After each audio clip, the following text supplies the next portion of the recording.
مامۆستا لە پرسیارەکانمان دەربارەی نوێژەنکردنەوەکە ئاماژەت بۆ کرد لە کاتی هەڵکۆڵین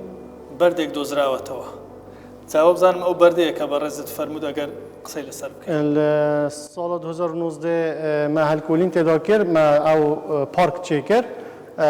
بەرێک ما دیت نەخوامی ما ئینات ما پاقش کرد. يعني اما كي شنو راس امزانين هر بردك چوان ام ببینین کو تایبەتمەندی خوی هی یکم جار او برده ما اینات ما پاقش کرد خواهیم کرد ریک زانستی خواندن ما اول و دراسل سروی بری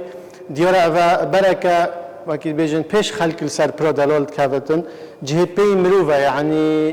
بصمه پیه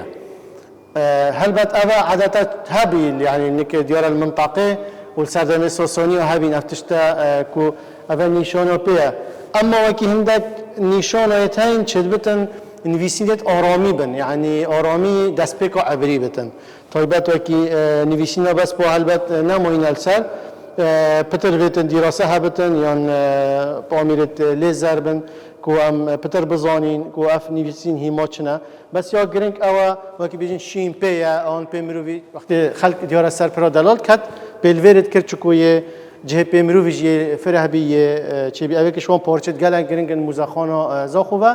گریدای پشینوار پرا دلال